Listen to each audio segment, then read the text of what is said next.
Bonjour à tous et bienvenue sur la chaîne Passion Rides.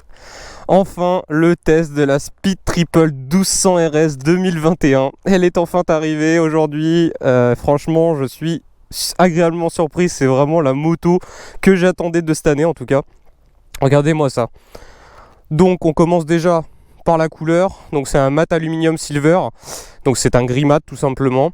Qui a déjà été utilisé sur un Tiger Sport. Il existe une deuxième couleur, c'est un saphir black, un noir brillant en tout cas. Je vous mets la photo. Voilà, donc les deux couleurs sont disponibles. Donc ça fait combien de chevaux? Donc ça fait 180 chevaux, 125 Nm de couple et ça pèse seulement 179 kg à sec. Et tout plein fait, on est sur le 198 kg. Donc autant vous dire que c'est un missile. Voilà, donc on retrouve à l'avant un magnifique garde-boue carbone. Regardez-moi ça. Purée, qu'est-ce qu'il est beau. C'est magnifique. Un freinage Brembo Stylema, bien entendu. Hein. On fait rien de mieux actuellement, donc c'est vraiment ce qu'il y a de top. On a en option, par contre, une protection de fourche. Donc ça, c'est au catalogue Triumph. Donc je vous le montre quand même, il est installé sur la machine. Une belle, donc le système de freinage en 320 mm. Hein. Une belle fourche Öhlins dorée, avec un débattement classique de 120 mm. Sur le côté, on a des protections en aluminium brossé là, pour le radiateur. Là, on a une protection de cadre que je peux vous montrer aussi. Donc voilà, c'est en option. Mais je vous la montre quand même. Elle est vraiment bien incorporée dans la machine.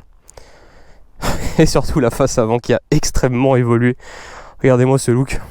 Purée, cette face avant agressive avec ce petit logo RS là. Du plus bel effet. Il existe en option un saut de vent et donc de la couleur de la moto plus un autre saut de vent fumé, hein. Donc on peut mettre par dessus. Voilà, ce monstre de puissance, ce bloc moteur là, ce 3 cylindres en ligne bien entendu, hein. Forcément on est chez Triumph, hein. Donc on est passé du 1050 à 1160, hein. Ça s'appelle 1200 mais ça reste un 1160 cm3 quand même. Les bourreaux repose-pieds tout en alu, la boucle arrière aussi pareil. Le silencieux, donc là c'est un 3 cylindres, hein, donc on vient au niveau du collecteur et ça sort en 2 cylindres, hein, parce qu'ici il y a une valve à l'échappement, donc c'est pour avoir plus de couple à bas régime, donc ça s'ouvre et ça se ferme. Voilà, le silencieux qui est sur le côté droit, donc on perd les pots sous la selle, hein, mais je pense que c'est beaucoup mieux, hein, pour le poids et de toute façon ça peut changer de toute façon le silencieux. On retrouve aussi le magnifique monobras, hein. En option on a l'enjoliveur ici, sinon c'est le trou directement. Donc voilà, je peux vous le montrer au moins comme ceci. Les pneus, on est sur du Metzeler Rastec RR, donc on est passé du Super Corsa à ça. C'est un bonheur ces pneus franchement. Là-bas, du coup, l'arrière, c'est ce magnifique arrière avec une belle signature lumineuse. Voilà, il est comme ceci. On a une pièce alu taillé masse qui est pour le support de plaque. Les clignotants sont d'origine, on peut en mettre à l'aide des filants. Et voilà, il se termine comme ça le support de plaque. Tout est à l'aide sur la machine bien entendu. Transmission par chaîne, 6 rapports bien entendu aussi. Et l'amortisseur arrière Öhlins. Donc tout est réglable bien sûr en précharge, en détente et en compression. Le shifter est d'origine aussi maintenant. Montée descente sur les 6 rapports bien entendu. Et les petites protections de réservoir aussi que je voulais vous montrer. Voilà, ça donne ça. On est sur un réservoir qui fait 15,5 litres de contenance. Et on a un système keyless complètement. Voilà. Et je vous montre tout ça plus en détail. De toute façon, je vais rentrer dans les menus de la moto. Voilà, je vous fais un petit tour de la machine tout en détail pour que vous puissiez apprécier la moto. Donc la clé, elle est comme ça. Donc clé sans fil, hein. Il n'y a pas du tout en tout cas plus du tout de serrure. Donc il faut juste être à proximité de la moto et appuyer ici. Et ça allume tout ça. Donc sur l'écran, on voit le petit logo Triumph, Speed Triple 1200 RS. Et il y a écrit Bienvenue au Passion Ride parce qu'on peut personnaliser le nom qui est affiché à l'écran. Alors je vais vous montrer quand même la signature lumineuse bien énervée de la moto. Surtout à l'avant, vous voyez, ce regard énervé. Vraiment magnifique. À l'arrière aussi, la signature visuelle du feu arrière, elle est tout bonnement magnifique. Alors, on va passer un peu aux commandes et tout ça. Donc, bon là on a des rétroviseurs en bout de guidon de toute façon. Les leviers sont réglables en écartement bien entendu. Ici on a la gâchette d'appel de phare, le régulateur de vitesse, les feux de jour et les feux de croisement. Donc là j'étais en feu de jour avec les sourcils, là un peu énervé. Si je passe en feu de croisement, eh ben, il n'y a que l'optique de droite qui s'allume. Donc on est en full LED bien entendu sur toute la moto, hein. Si j'appuie sur le plein phare ici, bah, en passant plein phare de l'autre côté, donc là vous êtes au maximum de la puissance d'éclairage. Je sais pas si on peut s'en rendre compte là, vous voyez, ça éclaire vraiment très très fort. Donc ici on a les modes de conduite, les clignotants avec un retour automatique bien entendu, c'est à dire que vous mettez le clignotant, ils vont clignoter un certain nombre de temps ou de distance et ils vont se couper tout seuls. L'avertisseur sonore qui est juste en dessous et le joystick de sélection pour naviguer dans les menus, à gauche, à droite, en haut, en bas, à gauche, et je vais tout vous expliquer juste après. On a un aimant électronique, donc c'est très simple, vous braquez le guidon, vous appuyez dessus, ça coupe le contact de la moto, elle vous dit au revoir, et le guidon, il est vraiment verrouillé, voilà. Pour le déverrouiller c'est super simple, il faut juste appuyer ici, vous voyez, hop, le guidon se remet, et on rallume la moto.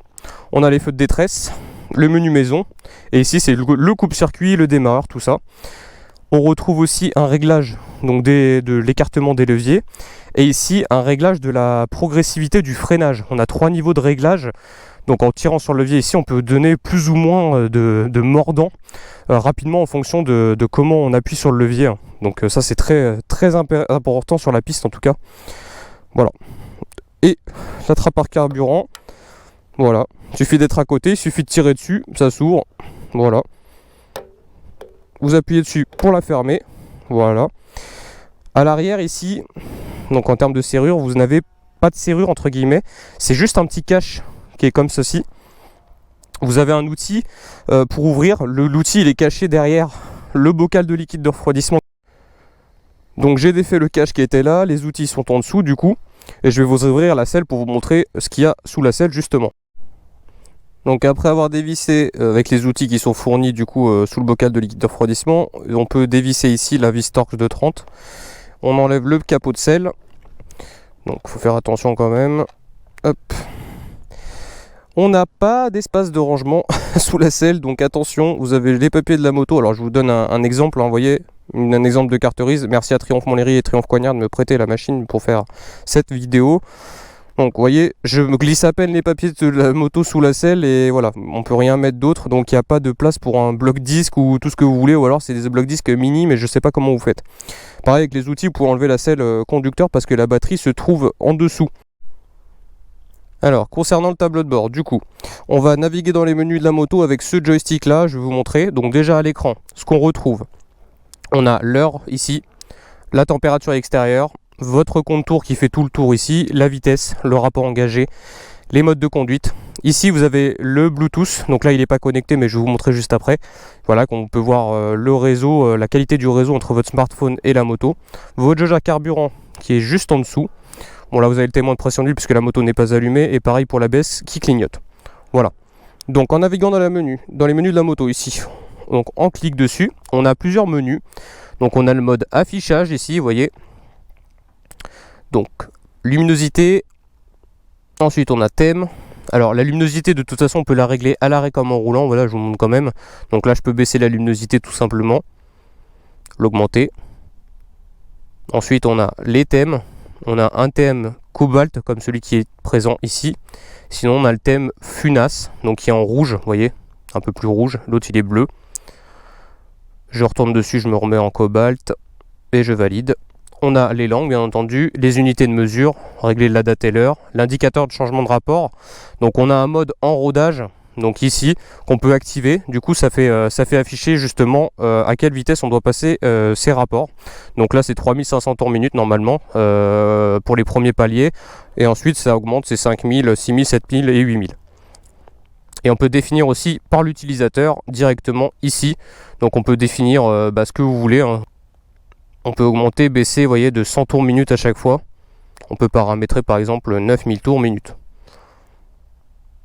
Le nom du coureur, on peut le personnaliser. Moi j'ai mis Passion Rides forcément. Donc voilà, vous pouvez mettre le nom que vous voulez ici. On a le mode de moto, voilà, c'est le menu de la moto. On peut paramétrer les aides à la conduite. Donc toutes les aides à la conduite sont paramétrables. On peut paramétrer l'ABS, la réponse de l'accélérateur qui est la map et le contrôle de traction en fonction des modes de conduite. Voilà, comme ceci. Les TPMS, ils sont en option, donc c'est les capteurs de pression des pneus. Donc on peut voir ici, donc on a en direct sur l'écran la pression des pneus qui s'affiche, la température du liquide de refroidissement sous forme de barre, hein. Voilà. On a les alertes, donc bon là il n'y en a pas, mais en gros si vous avez des alertes au tableau de bord on peut les voir là. La partie entretien, alors ça c'est important du coup parce que l'entretien sur cette moto maintenant c'est tous les 16 000 km, hein, et les grosses révisions c'est tous les 32 000 km, donc ça reste super important. Et enfin les réglages, on peut régler tous les modes de conduite, on peut désactiver le contrôle de traction constamment, voilà. On peut désactiver le shifter aussi. Les clignotants, c'est là où on peut régler la manière dont ils s'éteignent. On peut les mettre en manuel ou en extinction automatique. Et on peut tout réinitialiser en bas. Ensuite, on a le menu voyage avec les trips. Donc le trip 1, vous voyez, la distance, la vitesse moyenne et la durée. À droite, pareil. On peut réinitialiser les valeurs en restant appuyé sur le bouton. Ça passe tout à 0. Le chronomètre, bah ça, c'est sur la piste. Donc on déclenche le chrono, vous voyez. Donc si je lance le chrono, ça défile, ça défile, ça défile, et quand j'appuie sur le bouton, vous voyez, ça calcule le nombre de tours et la vitesse de pointe aussi, ça c'est intéressant. Voilà.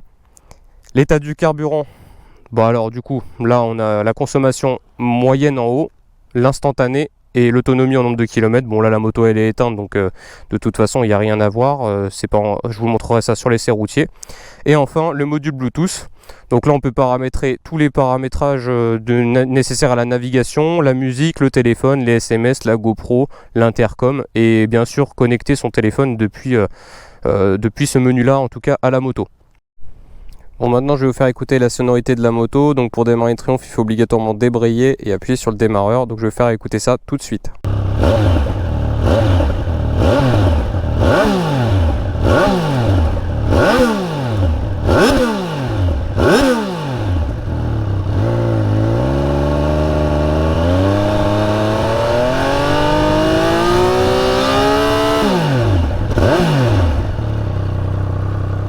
On se retrouve en ville.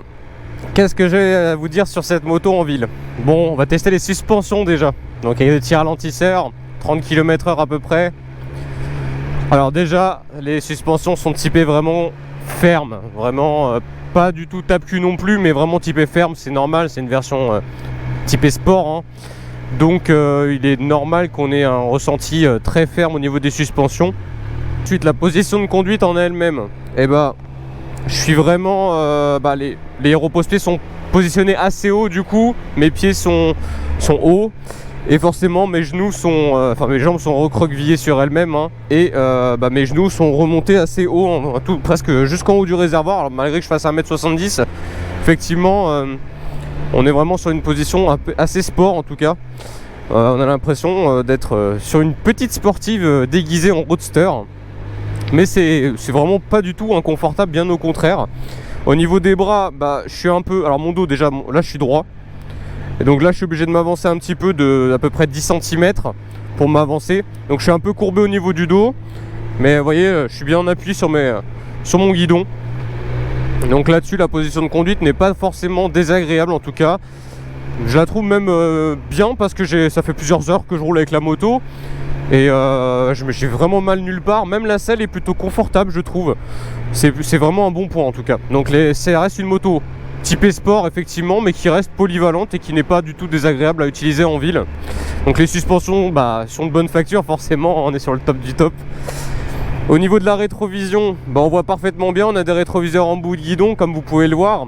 Ils peuvent être réglés à l'intérieur aussi, ou même être mis en bas du tout, mais attention, ça peut taper dans le réservoir, donc faites attention à ça quand même. Donc là en ville, je suis en deuxième, vous voyez, je suis à 30 km/h en deuxième, je suis à combien? Je suis à 2000 tours minute. Bon, la moto accepte parfaitement bien ces régimes là, hein. Justement on est sur un 3 cylindres mais qui accepte bien les bas régimes en tout cas. Donc ça c'est très plaisant à rouler, pas besoin de rester en première. Alors le freinage, bon, je vous fais pas un dessin, hein. Ça freine énormément et très très bien. Alors là je suis en réglage minimum en termes de progressivité parce qu'on peut régler la force du levier. Donc on a 3 niveaux, 19, 20, 21. Là je suis au minimum, vous voyez je lèche à peine. Vous voyez ça fait des transferts de masse assez importants. L'arrière par contre est un peu moins présent, je trouve, il est pas exceptionnel. Alors faut peut-être que je le fasse encore, j'ai pas encore peut-être rodé assez bien les plaquettes arrière. Mais force est de constater que l'arrière n'est pas aussi bon qu'il le devrait. Je le trouve pas très dosable en tout cas. Il mord, hein, mais ça mord. Mais vous voyez, ça déclenche l'ABS tout de suite. La boîte de vitesse justement en termes de... Alors non, on va déjà parler de la boîte de vitesse, c'est déjà bien, ouais. C'est un point que je voudrais vous signaler. Alors je la trouve un peu ferme quand même. Un peu ferme, alors la boîte est en train de se faire aussi. Et j'ai un peu de mal à trouver le neutre parfois. Alors je pense que c'est à cause du shifter. Parce que le shifter n'est plus du tout comme celui de l'ancienne Speed. Il est comme celui de la Trident. Il y a une sorte d'amortisseur entre les... Enfin je sais pas comment vous expliquer. Il y a un bout de caoutchouc entre les deux et ça laisse un peu de mou. Alors c'est un peu bizarre le feeling. D'ailleurs quand on passe la première et qu'on essaie de repasser une autre première entre guillemets, c'est tout mou. Donc c'est assez bizarre. Mais la boîte est assez ferme effectivement. En revanche le shifter, vous voyez, je le passe là. Toutes les vitesses passent super bien. Je coupe les gaz. Donc là c'est le shifter en ville en tout cas, il est utilisable sans vraiment d'à-coup désagréable. Ça c'est un bon point par contre, ils ont amélioré ce point là. Parce que c'était pas le cas sur la précédente génération, c'était en option en plus, là c'est de série. Donc très sincèrement, agréablement surpris par le shifter quand même dans son utilisation. Après le ressenti à la pédale en tout cas, il peut vraiment vous étonner au début quand vous n'y êtes pas habitué. Moi aussi ça m'a étonné, hein. La première fois que je suis monté sur la moto, je me suis dit bon c'est bizarre. Bon voilà. Donc les commandes en elles-mêmes, bah, tout est accessible, hein. Les clignotants, on retrouve de toute façon c'est les mêmes commodos que sur l'ancienne Speed, il n'y a rien qui change. En revanche l'éclairage a changé, il est un peu plus rougeâtre, ambré on va dire. Mais sinon voilà, tout est facile, tout est accessible. L'ergonomie est vraiment bien pensée, hein. D'ailleurs ce qui est intéressant c'est quand on met le clignotant à gauche, vous voyez, là je vais mettre le clignotant à gauche, je vais avancer, je vais pas le couper exprès, vous voyez, il va se couper automatiquement. Donc là je laisse clignoter, il va clignoter donc 8 fois et il s'est coupé, voilà. Donc en fait il y a un retour automatique des clignotants, c'est paramétrable ça, du coup vous pouvez le laisser en manuel comme sur n'importe quelle autre moto. Sinon vous mettez un coup de clignotant, ça se répète pendant 8 secondes ou 65 mètres et après ça se coupe tout seul. Donc en ville ça met un peu de temps à se couper. Sinon vous avez un autre mode où ça clignote 3 fois et ça se coupe tout seul, c'est le mode avancé. Donc moi je fais 1m70. Vous voyez, j'ai un pied qui touche au sol, là j'ai la bécane droite. J'ai un pied qui touche parfaitement le sol. En revanche l'autre je suis sur la pointe des pieds. Vous voyez, c'est donc à prendre en compte, elle est beaucoup moins accessible qu'une street triple en termes de hauteur de selle.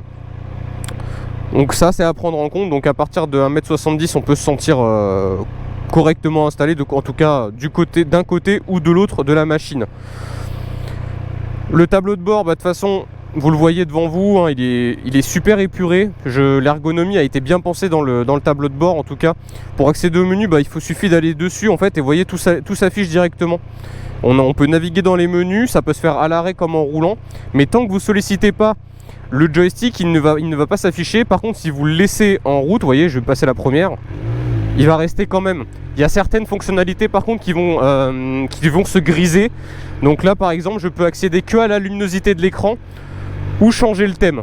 Je ne peux rien faire d'autre sur le menu de l'affichage. Sur le menu de la moto je peux régler les assistances, donc les aides à la conduite, le capteur de pression des pneus, la température de liquide de refroidissement, voir les alertes, voir mon entretien.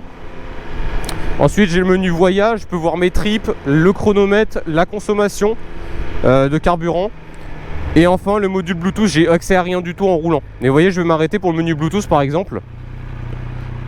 Et tout est réapparu. Donc vous voyez donc à l'arrêt il y a des fonctionnalités qui se débloquent, donc toutes forcément. Et quand vous roulez il y en a certaines qui se désactivent en tout cas. Sur les parties départementales comme ceci, bien entendu, bah, c'est là où vous exploiterez le mieux la speed, hein, c'est son élément naturel. Donc qu'est-ce que ça donne niveau conso déjà? Bon, on peut tabler sur 5 litres au 100 à peu près je pense, donc comme écrit au tableau de bord 5 litres 5, vous voyez, en instantané. Bien sûr les virages c'est ce qu'elle adore. Donc bah c'est très simple, on engage à chaque fois, tranquillou, même pas besoin de rouler fort, hein, vous voyez. C'est vraiment d'une facilité déconcertante. Ce que j'apprécie beaucoup vraiment, c'est la légèreté de cette moto. Là on sent vraiment le gain de poids, hein, là les 179 kg. Franchement on les sent pas du tout. C'est super bien équilibré, en plus il y a beaucoup moins de poids qu'à l'avant. Du coup, le train avant est toujours incisif, ça, il n'y a aucun problème. Le feeling, il est super bien au niveau du train avant. En revanche, il n'y a plus du tout cette lourdeur que j'aimais pas sur le Speed Triple 1050 RS, justement. Il était vachement trop lourd, pâteau du train avant, c'était difficile de l'engager, je le trouve. Là, franchement, on se rapproche vraiment d'une Street RS. Vous avez tellement de couple aussi, vous n'avez pas besoin de passer les rapports tout le temps. Vous laissez couler sur un filet de gaz, de toute façon la moto elle reprend très bien jusqu'à en dessous des 2000 tours minute. Ce que j'apprécie aussi particulièrement quand on veut vraiment rouler cool et qu'il y a des lignes droites un peu comme celle-ci devant, on peut mettre le régulateur de vitesse. Donc tout simplement c'est ici là, je vais appuyer sur 7-, ça s'affiche en haut de l'écran, je rappuie une deuxième fois sur 7, donc je me cale à la vitesse à 77 là ou 78, voilà, j'ai rappuyé une deuxième fois dessus, le compteur est passé vert. Et je roule à 78 km/h sans rien faire. Vous voyez, si je veux augmenter la vitesse enregistrée, j'appuie vers le haut, je passe à 79, si j'appuie encore, je passe à 80. Je suis à la limitation de vitesse réglementaire de toute façon. Et vous voyez, je peux vous parler, j'ai même pas besoin de mes mains. Juste appuyer sur mes repose-pieds de toute façon. Je peux même dire bonjour aux autres motards. C'est super cool, vous voyez, vous avez rien à faire. Dès que vous allez avoir une action de toute façon sur les commandes, donc le levier d'embrayage, de frein, la poignée de gaz, vous voyez comme ceci, ça coupe automatiquement. Et du coup vous reprenez le contrôle total de la machine. Voilà, très simple. C'est vraiment très efficace et super ergonomique je trouve. Pour la partie autoroutière maintenant, donc... Alors je vais vous expliquer un peu les régimes moteurs. Donc 90 km/h, pardon, 3500 tours minute. Je peux caler le régulateur de vitesse d'ailleurs, ici, vous voyez, tac. Donc je suis à 90, il manque juste le régulateur adaptatif, hein. Ça c'est pas encore disponible mais j'espère que ça le sera un jour, hein. Donc c'est pour suivre le véhicule juste devant et pour qu'on garde une distance de sécurité. Donc 90 km/h sur le régulateur de vitesse. Je vais vous montrer d'ailleurs, je vais augmenter jusqu'à 110 km/h sans toucher à l'accélérateur, juste en appuyant sur le bouton Raise, donc vous allez voir. Donc là j'augmente, vous voyez en haut à gauche le compteur qui est en vert, vous voyez je vais le monter à 110 km/h. Hop, voilà, je vais demander un 110. Je ne touche à rien, je suis un magicien et je la laisse faire, hein. Voilà. On est presque à de la conduite semi-autonome, j'ai juste à mettre le clignotant à droite, je bascule mon corps et ça y va. Voilà, donc à 110 km/h, on est à peu près à 4250 tours minute. Donc voilà, en termes de consommation sur l'autoroute, on peut l'avoir en direct de toute façon. Je vais la réinitialiser pour vous la montrer en même temps. Hop, on est à 5 litres au 100. Donc en stabilisé à 110, 5 litres au 100 de consommation. Donc ce qui est tout à fait honnête en tout cas. Voilà, donc ça, vous voyez, la moto est tellement stable que je n'ai même pas besoin de vous tenir les mains pour vous expliquer tout ce que je fais en tout cas. Hop.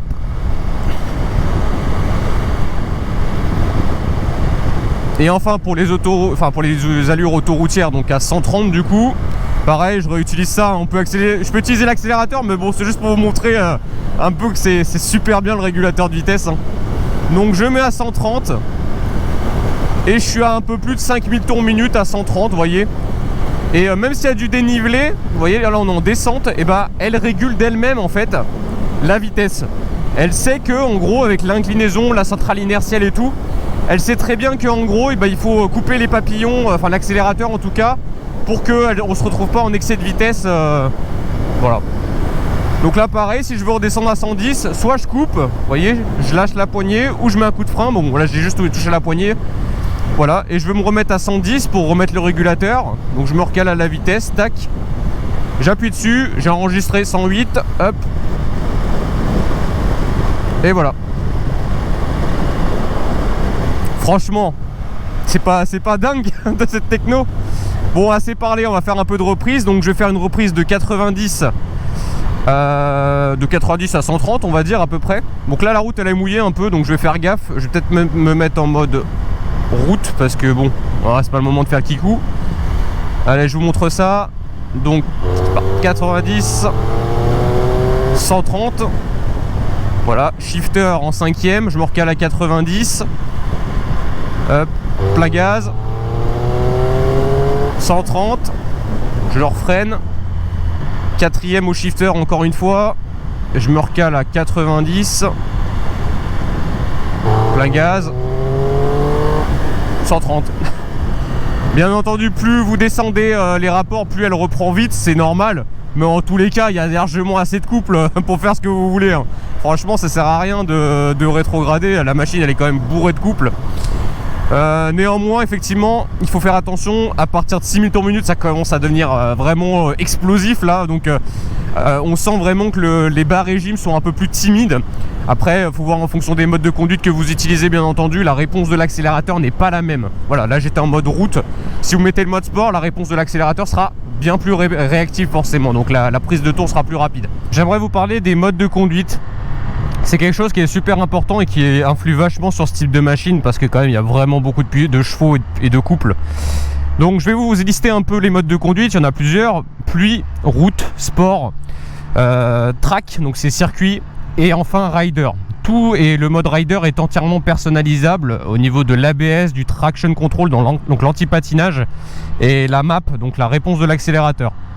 Je vais vous faire un exercice très simple, bête et méchant, on va dire. Donc là, je me suis calé en mode pluie. Vous êtes en train de rouler, classique, vous arrivez sur un rond-point, enfin giratoire pour être précis. Voilà, vous calez en première. Vous prenez votre giratoire, tac, tac, tac. Ici, je vais vous montrer que le mode pluie, en fait, il est bridé à 100 chevaux. Vous voyez, je vais mettre gaz à fond, il va rien se passer. Vous voyez? Voilà. La moto, elle est super sécurisée. L'accélération est quand même douce, progressive, il n'y a pas d'à-coup monstrueux. Donc là, c'est vraiment top pour un usage quotidien même. Vu que les pneus, c'est des Metzeler Restec RR, c'est des pneus très sportifs.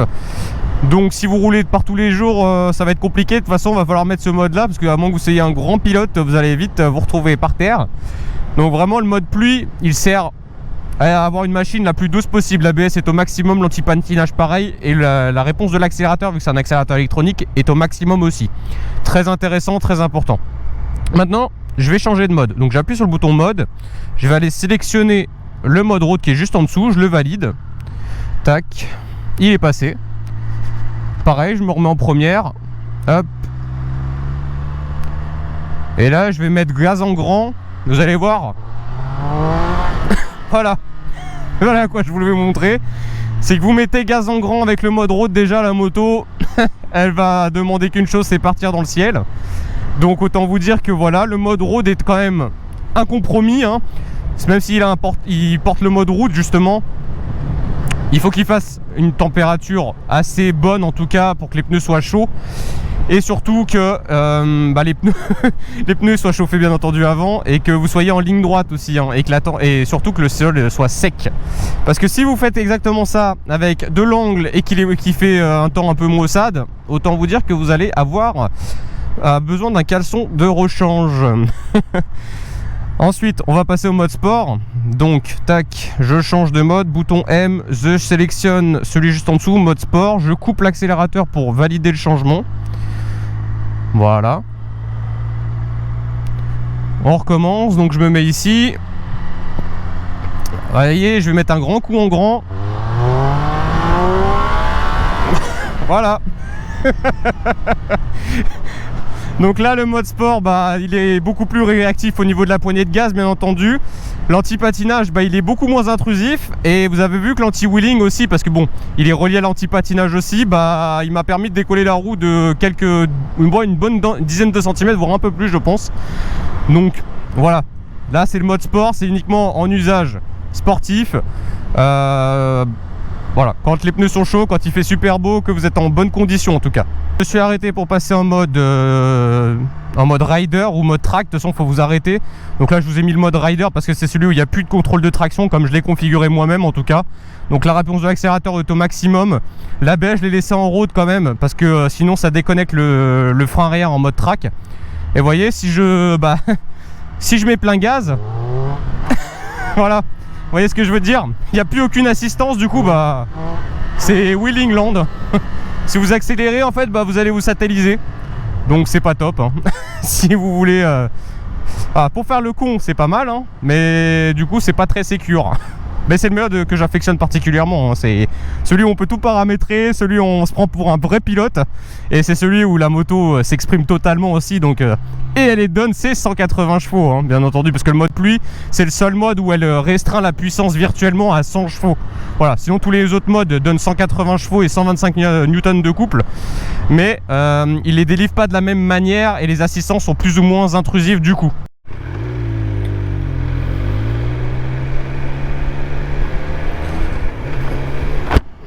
Alors ce qui est intéressant de noter, ça c'est une nouveauté sur la gamme Triumph en tout cas, c'est qu'on peut régler les assistances en direct en roulant. Donc ça c'était pas possible avant, il fallait paramétrer à l'arrêt la machine.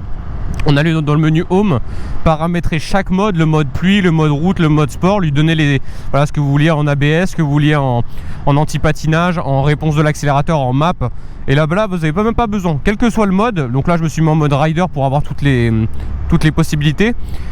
Donc, vous allez à droite avec le joystick, vous allez dans moto, aide à la conduite. Et ici, vous avez accès à tout. Vous pouvez tout régler à l'arrêt comme en roulant. Donc là, je vais le faire en roulant juste après. Vous avez tout. Tout simplement, vous avez là l'ABS. Donc on peut le mettre en mode track. Voilà, il est désactivé. Ou alors, on peut le remettre en mode road. Voilà. Ensuite, on a la map. On peut la mettre en mode road ou rain. Voilà, tout simplement. Et valider le changement. Donc là moi ça m'intéresse pas, hein. Je veux remettre le mode sport pour le mode rider. Et enfin le contrôle de traction, on peut le régler en direct et ça c'est une vraie nouveauté. C'est ce que j'attendais beaucoup sur cette machine notamment, et sur les autres Triumph aussi. J'aimerais bien que ça change et que ça soit comme ça. On peut régler en direct le contrôle de traction. Et ça change vraiment tout, parce que en fonction de l'humeur on peut vraiment tout régler en direct. Et ça c'était pas le cas avant, parce que c'était bloqué par mode de conduite qu'on devait présélectionner, pré-régler à l'arrêt. Donc ça vraiment, merci Triumph d'avoir fait ça. Et vous voyez, encore une fois le menu, il est là, je vais vers la gauche, il disparaît et j'ai plus que ça sur l'écran. Franchement je trouve que... Bon, le traction control il est désactivé, il me le re-signale, c'est normal du coup. Voilà, mais... Franchement, merci d'avoir fait ça, parce que ça change vraiment l'ergonomie d'utilisateur. Surtout pour les modes de conduite qui sont vraiment incontournables maintenant sur des machines comme ça, des roadsters hyper puissants. Donc voilà, franchement, là j'adore ça. Alors je voudrais vous parler justement de la fonction navigation qui est incluse d'origine dans la moto. Donc c'est le module Bluetooth qui permet de faire ça. Donc en connectant son téléphone à la moto, on a une application Google Maps qui est intégrée dans l'application My Triumph en fait. Et on peut avoir justement le guidage directement dans l'écran. Donc ça c'est vraiment top. Vous voyez, en direct ici. Là j'ai mis la direction de Triumph-Montlhéry justement. Et en fait, à chaque étape il va me dire où est-ce que je dois me positionner pour aller sur la route. C'est un guidage pas à pas, donc du coup avec des flèches directionnelles qui vous indiquent où aller. Et franchement c'est vraiment sympathique, hein. Du coup je suis en train d'écouter de la musique dans mon intercom là. Et sur l'écran directement on peut le voir. Je suis en train d'écouter Delmar de Ozuna. Voilà, je peux passer la musique tout simplement en appuyant vers le bas. Je passe à Le Temps de Take. Voilà, Ghost Bump de Travis Scott. Vous voyez, je peux simplement changer de musique ici. À droite je peux gérer le son. Voilà, je peux baisser ou augmenter le son directement ici. Donc c'est vraiment top quand même d'avoir ça à portée de guidon quand même. Ensuite j'ai d'autres trucs à vous montrer. Alors la navigation, j'ai fait le tour. Le téléphone, dans le téléphone, vous voyez, j'ai mes répertoires. Donc là j'ai mon historique d'appel carrément. Donc là j'ai tous mes contacts ici. J'ai même donc là j'ai tout mon historique tout simplement. Si j'appuie dessus, je vais appeler mon Cédric Libert par exemple, ou Carla Pocard-Pinares, ou Clément Lacour par exemple. Je peux appeler qui je veux en tout cas, et consulter mon historique d'appel même en roulant. Vous voyez, donc c'est quand même bien fichu, hein. Et on peut composer ou consulter carrément son répertoire à l'arrêt. Là on peut pas, c'est bloqué. Mais si je m'arrête, regardez, là je vais m'arrêter derrière la voiture. Hop. Donc là, vous voyez, c'est accessible. J'ai mon répertoire et j'ai même le truc pour composer les numéros. Et on montre, voilà. Vous voyez, quand je passe la première, on peut plus. Et les SMS, je les ai aussi du coup. Donc je peux les lire à l'arrêt uniquement. J'ai la notif comme quoi j'ai un texto que j'ai reçu. Et enfin la GoPro, bah là on peut la commander. Je l'ai branché tout à l'heure pour faire le test justement. Et ça fonctionne nickel. En fait je déclenche les enregistrements depuis le tableau de bord là en appuyant dessus. Et je coupe direct quand j'ai envie. Donc ça peut même faire office de dashcam pour ceux qui sont intéressés. Donc un enregistreur de vidéo en continu. Là c'est un petit peu en interfile. Bon, c'était pour montrer un peu le gabarit de la moto de toute façon. Donc là on a un guidon assez large avec des rétroviseurs en bout de guidon. Bah, c'est juste pour vous montrer que c'est très facile à manier de toute façon. Aucun problème, le gabarit, il n'y a vraiment aucun problème pour gérer ça, hein. Hop, faut juste faire gaffe aux gens qui se poussent pas trop et qui serrent un peu. Avec facilité, vous voyez, je me dégage de cette situation d'une facilité déconcertante. Puis ce couple, toujours du couple présent pour relancer. Ouais, je suis en deuxième 50 tranquillement. Aucun problème, toujours là pour se dégager de situations un peu chiantes, hein. On peut même utiliser le shifter, hein. C'est bien dans les bouchons. Ça évite de jouer de l'embrayage. Ça fait un peu boîte semi-automatique. Donc franchement, c'est vraiment devenu des motos-voitures. Il y a tellement de contenu, de choses à vous montrer. C'est à la carte en fait. Et puis tout le monde n'est pas obligé d'utiliser. Voilà, c'est vraiment à la carte. L'exercice du 0 à 100, on va le faire en plusieurs modes. Je vais commencer en mode road. Donc les assistants sont configurés d'origine. Tout est en mode road tout simplement. L'anti-patinage, la réponse de l'accélérateur et l'ABS. Allez, c'est parti. On se cale un peu plus au milieu de la route.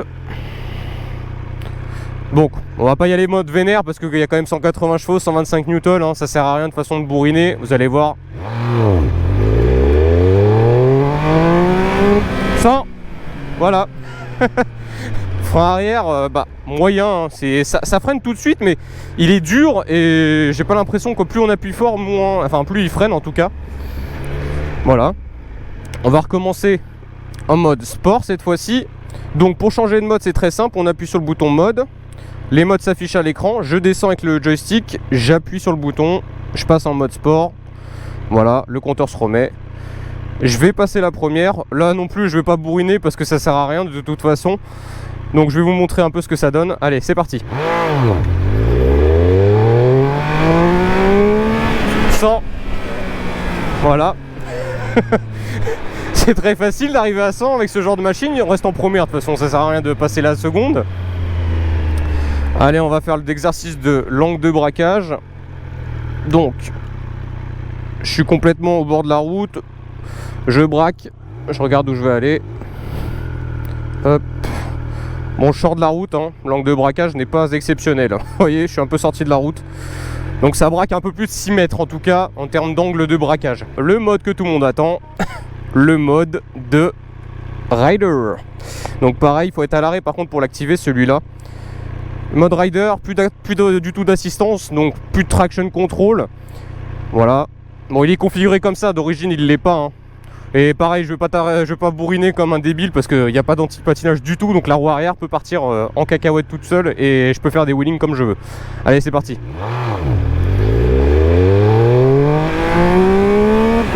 Bon, 100. En fait, je peux pas accélérer à fond parce que la route elle est pas exceptionnelle non plus. Et franchement, ça part en wheeling tout seul. Bon, voilà, c'était juste pour vous montrer que la moto, en tout cas, elle a ce qu'il faut, hein. Et j'aime pas non plus prendre des tours directs parce qu'on sait jamais, voilà, il y a quand même 180 bourrins, 125 Newton, donc je vais pas faire le fifou. On va pas planter la moto, hein. Bon, en termes de performance, je pense qu'elle atteint facilement les 250 km/h sur autoroute allemande, bien entendu. Les accélérations de toute façon sont monstrueuses, hein. Je pense que le 0 à 100 on doit le claquer en 3 secondes à peu près. Faudra regarder, je vous le mettrai à l'écran de toute façon. Donc voilà, on a une bête de course, hein, franchement. C'est un missile sol-sol. Je vais quand même vous montrer la puissance du freinage et des Brembo Stylema qui sont monstrueux. Donc je me cale à 100, je vais vous faire un freinage d'urgence. Allez, 100. Et je plante les freins. Oh, j'ai fait un stoppie. Merde, je m'attendais pas à ça. Bon, ok. Bon moi j'ai décollé hein, clairement, la roue avant s'est plantée dans le sol, la roue arrière m'a dit hasta la vista. Bon, je vous fais pas un dessin, j'étais qu'à 19 hein, encore en termes de réglage, donc j'étais au minimum en termes de réponse au levier. Bon, ça freine très bien, il n'y a pas de souci là-dessus, hein. On va pas recommencer non plus parce que bon, hein, c'est une machine à wheeling et à stoppie ce truc. Bon, pour ceux qui connaissent les 17 tournants, on va attaquer la partie dynamique. Donc sans aucune aide, hein, on est en mode rider, plus aucune assistance du tout, sauf l'ABS bien entendu. Je vais vous montrer un peu ce qu'elle donne cette speed triple dans des virages assez serrés et avec des changements d'angle très rapides. Allez, c'est parti.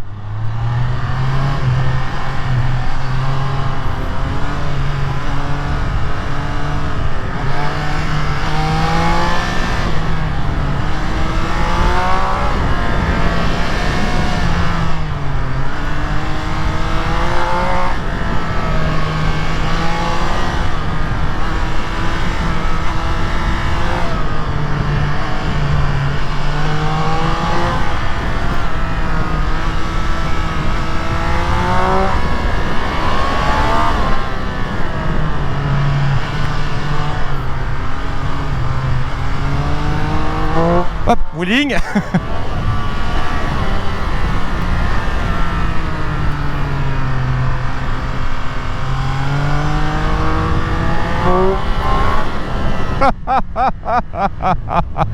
C'est une tuerie cette moto. Mais elle ne demande... Elle tient le pavé. Elle tient super bien le pavé. Mais c'est dingue, elle ne tient... Elle veut toujours se lever à chaque fois que vous mettez gaz.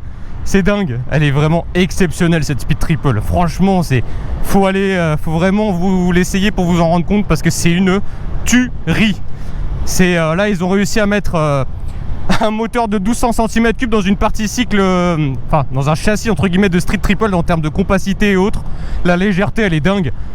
Franchement, je suis vraiment là, ça n'a rien à voir avec l'ancienne 1050. Hein. Là, c'est tellement facile, tellement plus léger, elle est plus du tout aussi pataude qu'avant sur le train avant et tout.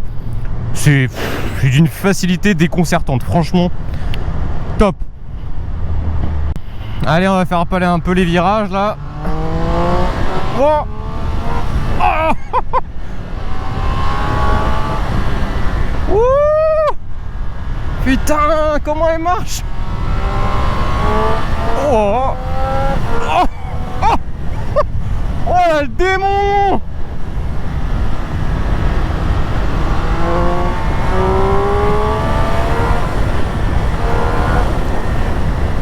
Oh ce freinage de ouf.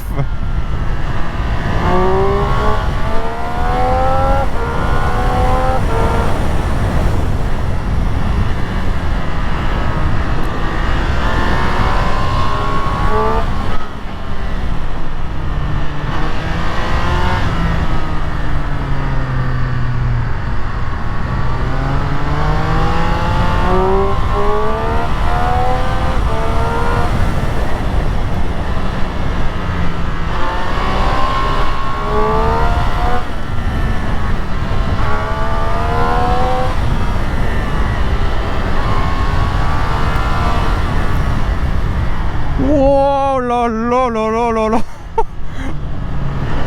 Mais c'est quoi ce truc? Mais c'est un monstre. Alors, en condition de roulage, donc les commodos, on voit super bien, on voit ce qu'on va toucher en tout cas, hein, on voit très bien ce qui est affiché, le régulateur de vitesse, les modes de conduite, tout ça.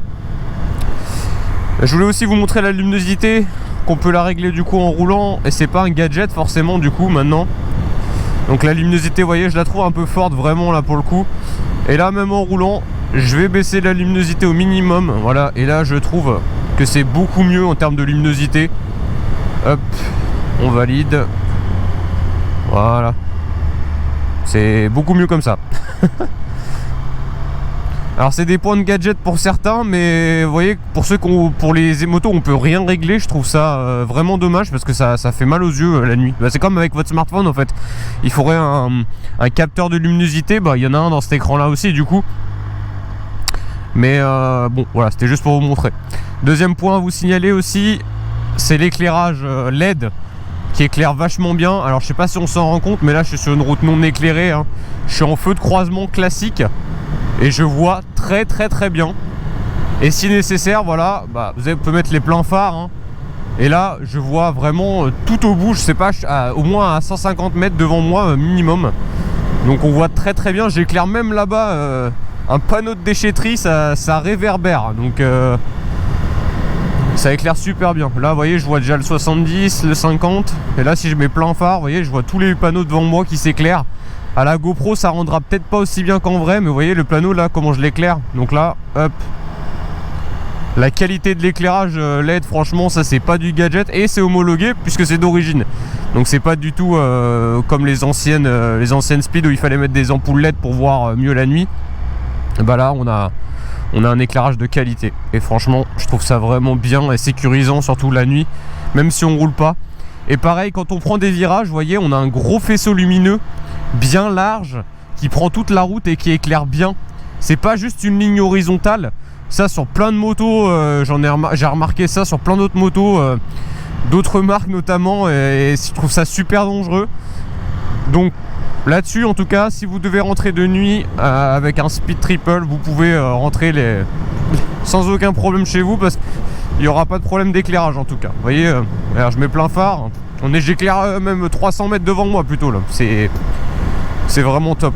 En conclusion, après une journée passée au guidon de la Speed Triple 1200 RS 2021, qu'est-ce que j'en pense? Eh ben j'en pense beaucoup de bien, même voire que du bien. Qu'est-ce que j'aime? Bah tout. Le moteur est exceptionnel. Euro 5 n'a pas réussi à le tuer. 180 chevaux, 125 newtons, 179 kg. C'est un missile sol-sol. Elle vous donne du plaisir. Elle est efficace. Elle prend des courbes, mais comme un rail, vraiment. Les petites routes, c'est pareil. Les petits virages enchaînés, elle adore ça aussi. La vitesse, elle adore ça aussi, forcément. Tout est bien. Elle est au goût du jour. Elle est technologiquement même très avancée par rapport à beaucoup d'autres. Donc vraiment, elle est bourrée de technologie. Le régulateur de vitesse, la connectivité Bluetooth, le shifter, montée-descente, enfin tout ça. Les commodos rétroéclairés de nuit aussi. Enfin, voilà, la moto est vraiment très complète. Donc vraiment tout ce qui est top, voilà, l'ensemble de la machine est top. Je vais pas revenir sur tous les points que j'ai énumérés. Ce que je n'aime pas sur cette machine, c'est qu'il n'y a pas d'aspect pratique du tout. C'est-à-dire que la selle, il faut sortir les outils pour la démonter, enfin pour dévisser la selle. Bon, ça c'est voilà, c'est très bizarre, mais c'est comme ça. Il n'y a pas d'espace de rangement sous la selle non plus. Donc ça aussi c'est un point négatif pour moi. Le moteur aussi, il a perdu un petit peu de couple, je trouve, en bas. Voilà, c'est un petit peu, mais c'est vraiment pour un étant tatillon. Je trouve qu'il a un peu moins de caractère tout en bas du but. Donc entre 2000 et 4-5 000 tours minute, en tout cas, il a plus autant de gouache qu'avant. Mais mis à part ça, franchement, il est plein comme un œuf, hein. Voilà. D'autres défauts, je n'en vois pas vraiment. Franchement, il faut l'essayer. Conclusion, allez l'essayer. Faites-vous un avis en l'essayant, tout simplement. Les liens sont dans la description. Si vous voulez faire un essai chez Triomphe Montlhéry, Triomphe Coignères ou d'autres concessions Triomphe, bien entendu. Voilà, tout est écrit. Donc voilà, pour moi c'est un quasiment sans faute, hein, mis à part les aspects pratiques. Je n'ai rien à lui reprocher à cette moto là. Elle est vraiment exceptionnelle, et je rappelle le prix pour 17 500 €. Elle est vraiment très bien placée par rapport à ce qui est fait, par rapport à la concurrence justement. Voilà. Donc en tout cas, n'hésitez pas à mettre des commentaires, vos questions en commentaire. J'y répondrai avec grand plaisir parce que je la connais comme ma poche maintenant, cette moto. Donc tous les commentaires, je vous réponds sans faute, je réponds à tout le monde. Les petits pouces bleus bien sûr, un like ça fait toujours plaisir, ça m'aide. Partagez la vidéo si ça vous a plu aussi. Et surtout, n'hésitez pas à vous abonner, c'est gratuit. Franchement, ça vous coûte rien. Et comme ça, vous pourrez rester abonné à toutes mes vidéos suivantes en fait, et vous serez toujours au courant de ce qui se passe sur ma chaîne. Sachant que je sors du contenu toujours un peu exclusif, voilà. En tout cas, merci d'avoir regardé la vidéo. Je vous souhaite une bonne route à tous. Allez, ciao!